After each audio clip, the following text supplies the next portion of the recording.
Okay, so the first theory is that Wario Land 4 has something to do with the Japanese concept for Hatsuyume, which is the first dream you have in the new year.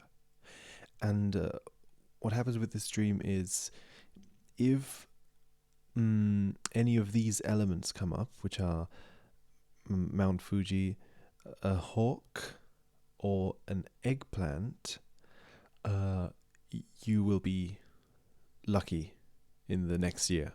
Well, basically, the dream decides the luck you will have in the following year. And at least one of these appears at the beginning of the game. That's why it makes me think it has something to do with the beginning of the new year for Wario. And it's the eggplant in the form of the first boss, Spoiled Rotten, or Pinky. And it's interesting also because this boss has a sort of sleepy face on it and is dragging a little sort of teddy, well, a sort of plushy toy thing to sleep with. So it's the image of an eggplant connected with the image of sleepiness or drowsiness. This image is then sort of appears throughout the game in Kiza as well, and just the general story of the game, how Princess Shokora has been put into a cursed sleep by the Golden Diva. The interesting thing about this first boss, though, is that it alternates between being cute and sleepy and being extremely angry and scary.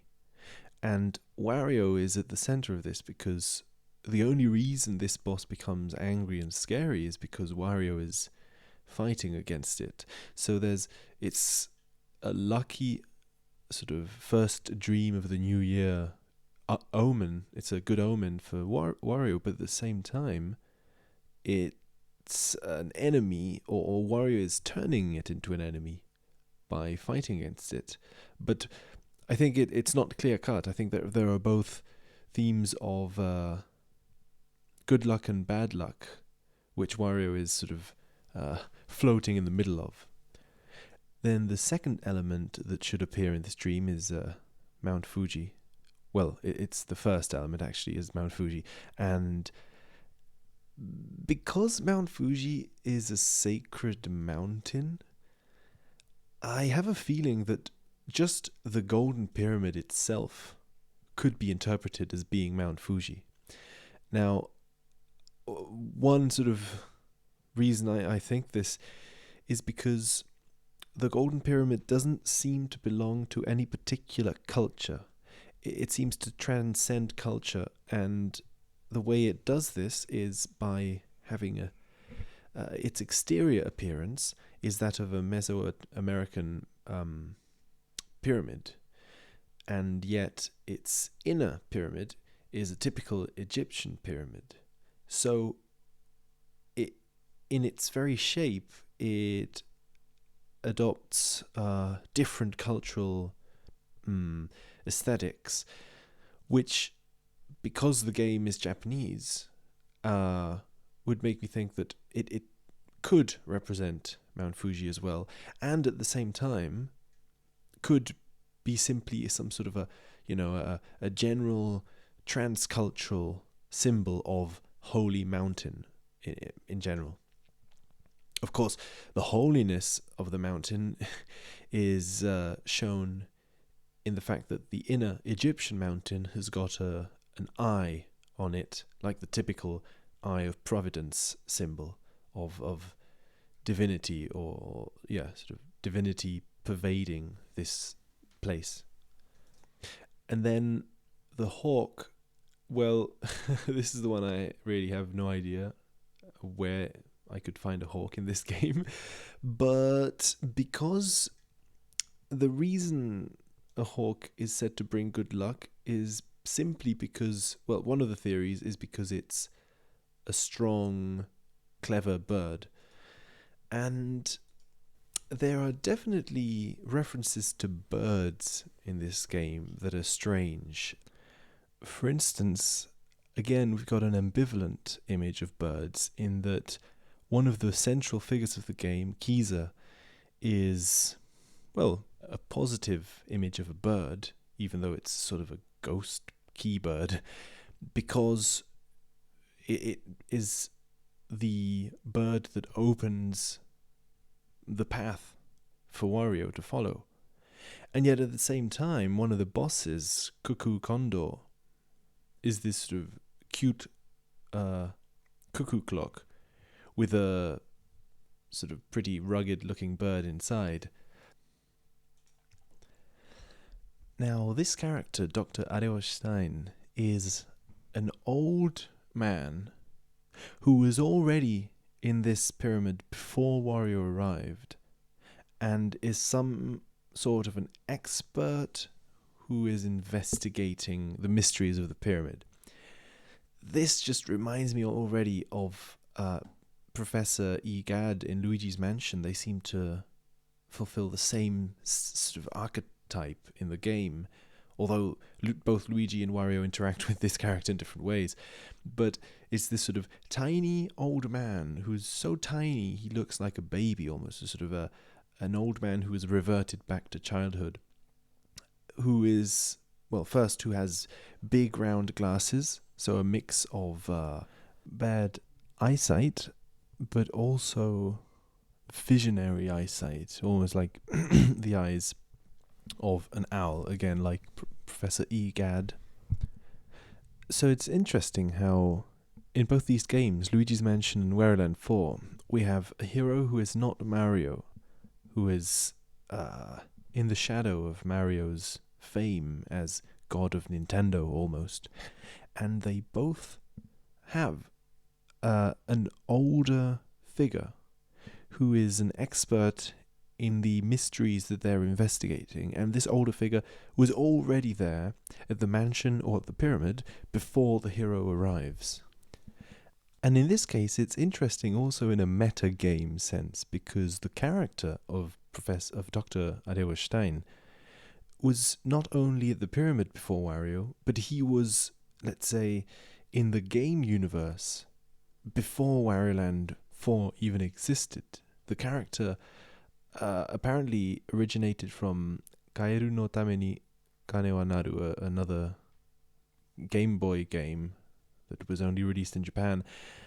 And here, the game had something to do, I'm not sure because I've never played this, but apparently the game had something to do with frogs and becoming a frog. Instead of, a frog becoming a prince, like a prince becoming a frog. And this reminds me of all the frog symbolism in Wario Land 4, especially the frog statues that throw you into the levels and out of the levels. And this going in and out, and especially the frog as a timer, the frog sets off the time bomb, which forces you to run out of the level.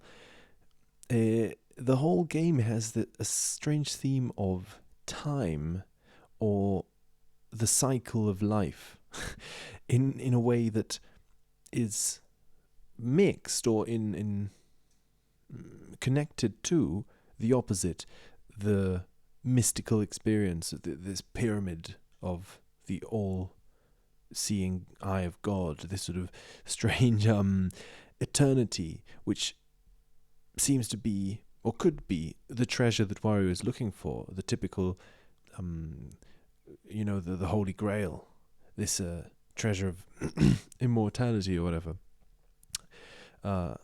In a way, it's funny because the Dr. Adeosh Stein is in this pyramid, which seems to have just golden treasure. I mean, just golden treasure, because this doctor is interested in robots and robotics. So why is a doctor interested in robots in the pyramid? It could also play into this theme of eternity, and the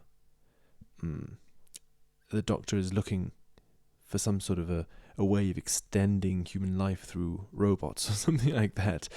And then in opposition to this, there's I mean, in fact, the frog, at least in Japan, I think, has a lot to do with not only good fortune but transformation and eternal life and fertility, a fertility which is a sign of life continuing on and on. So, in connection to this theme of robots and transhumanism in the character of Dr. Adeo Stein, a few of the bosses seem to convey this same meaning. Cuckoo Condor, the bird inside the clock, reminds me of the typical phrase of the ghost in the machine. There's this mechanical clock, and it seems to be floating out of its own life until you realize that there's a bird inside of it. In the same way, Aerodent seems to be this giant teddy bear, but is, in fact, a rat that hides inside it and blows life into it. And the other interesting connection is how this teddy bear that the rat is holding is similar, I mean, in nature, to the theme of the teddy. It's not a teddy bear, but the toy, the sort of plushy doll that the eggplant boss carries around.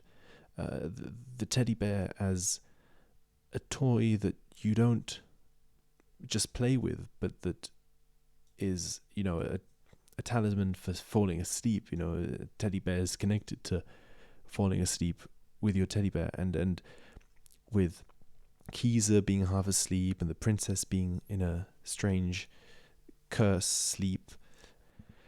In all these themes of eternity in opposition to temporal time limits, the cuckoo clock, and just the general race against the clock, which the frog sets up at the end of each level. Now, in connection to this whole theme of falling asleep or waking up to the ringing of the clock or whatever, the pyramid is usually a tomb. So the sleep we're talking about could be death, and in fact, at the end of the game, the princess sort of ascends back up into heaven thanks to little angel kittens. And at the beginning, in the newspaper article that talks about the pyramid being discovered, there's a photo of this princess, and the way she's dressed, which is sort of an old-fashioned, like a headscarf on her head, and sort of the face is slightly bent down, reminds me a lot of the typical paintings of Mary. So I'm not sure why, but I see a strange sort of biblical echo in this image. And the fact that she's asleep, she's been put to sleep, but then when she wakes up, she ascends to heaven, so she's somehow dead, but had to be revived in order to die. So these themes of waking up and going to sleep and eternity crisscross in strange ways. And connected to the death theme, there's Kiza, who is asleep, but is also a ghost. So you could say the sleep Kiza is in is also the sleep of death, but this very sleep hides the key to open up all the doors that lead to the pyramid and the treasure. And Kiza is almost the only thing, well, one of the few things of value that Wario can take back from the level. You go into the level, and in the depths of the level you find Kiza, and then run back against the clock. So it's like in the depths of the unconscious, Wario has to dive in there, thanks to the frog, and wake up Kiza. Almost like he's waking up something, a memory maybe, that's been fast asleep in the unconscious, wake it up, and bring it back into consciousness so that it can open up the path. Now, if I'm going to connect Dr. Arewa Stein to that game, which is called For the Frog the Bell Tolls, or something like that, the title is a reference, well, in one sense to Hemingway's novel For Whom the Bell Tolls, but at the same time, that novel is a reference to John Donne's Meditation 17, I think, which basically the answer of For Whom the Bell Tolls is it tolls for thee, in the sense that no matter who dies, there's no point in asking, who does the bell toll for, because in any death of any human being is a death of yourself if you live in connection to humanity. So that the death of the princess is also the death of Wario in some sense. I mean, you could connect this to how the Golden Diva has taken over. She's put the princess to sleep, and now the Golden Diva is up in consciousness. This sort of vain, selfish and jealous diva. And the funny thing is that she is exactly like Wario, in the sense that Wario is fighting against the Golden Diva, but the Golden Diva is described as a money-crazed Golden Diva. I mean, Wario himself is a money-crazed diva in that he's extremely obsessed with himself in a material way, and his whole mission is a mission of treasure hunting. So when he confronts the Golden Diva, he is confronting himself in the same way that in Wario Land 3, when he confronted the clown, he was confronting himself. So the death of the princess, if the princess who's been put to sleep is the real owner of the pyramid, in a sense, then she is also the shadow side of the diva, which in turn relates back to Wario. Now, centering again on Princess Shokora, she has a few attributes which I find interesting. First, this thing with a black cat. I mean, cats are usually a sign of good fortune in Japan, and black cats also don't have to do with bad luck. I think they have more to do with good luck in Japan. I'm not sure, but I think that's the case. And it's interesting how usually a magician has a black cat, but in this case, the princess is both a princess and a black cat. So she is a magician, but her symbol of sorcerousness is in her own transformation into a cat. In the same way, that in my video about Mario being a tanuki, there's this thing with the shamans about, the shaman doesn't have a tanuki as an external animal, but the shaman himself is both the shaman and the tanuki. So the princess is both the cat and the princess. And then going back to the bosses of the game, in the same way that Cuckoo Condor and the eggplant all kind of relate to the themes of the game, one of the bosses, Catbat, is also this sort of black cat who is connected to nighttime simply because it's a bat, and again in the form of an enemy, like a shadow element of the friend black cat in the game. And then in the credits sequence of the game, I think we have one of the most beautiful and revealing moments where several of the themes converge. On one hand, we have Wario driving back with all of his treasure and watching a sunset as he drives back. And this sunset is coordinated perfectly with the descent of the pyramid. The golden pyramid descends back into the earth. So it's like the pyramid had risen up almost just for Wario's sake. And once this psychological quest is finished, it descends. And the descent of the golden pyramid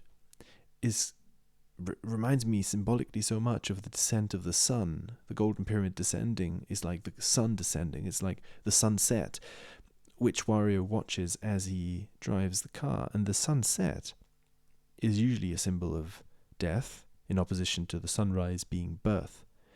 And yet, this is a beautiful moment that Wario is enjoying. And the funny thing is that his huge sack of treasure, this big bag of treasure he's carrying with him, as the credits roll by, each piece of golden treasure kind of comes out of the bag and transforms into a scene which is projected onto the sunset. And then Wario looks at it and then sort of continues driving. As if all of these material possessions in the bag were not actually physical pieces of gold. They are scenes, memories, feelings that are projected onto the sunset. That's the treasure that Wario has recovered, is his feelings, his emotion towards life, a will, a desire to live, which is so strong that it enjoys the sunset, that is to say, the death. There is no longer any sadness related to the sunset. That is the treasure. So here, finally, you could almost say that Wario has found eternity, because when you are no longer worried about death and, in fact, can enjoy the beauty of things finishing, then each moment of Wario's life is no longer a wait for the next moment to arrive. The fullness of his life is found in every single of the moments, even the moments in which it is ending. This is one of the lessons that Wario has learnt from the frog. In fact, in Japanese, there's a common pun between the name of the frog, kaeru, and the verb to return, to go back, also kaeru. So in all of the levels, Wario is not arriving some sort of a climax at the end of the level, in the same way that Mario games, for example, you sort of, at the end of the level, you enter a castle and a flag comes up and there's this sort of explosion of, yes, you finished the level. In this Wario game, you reach the end of the level and then you've got to return. You've got to go back.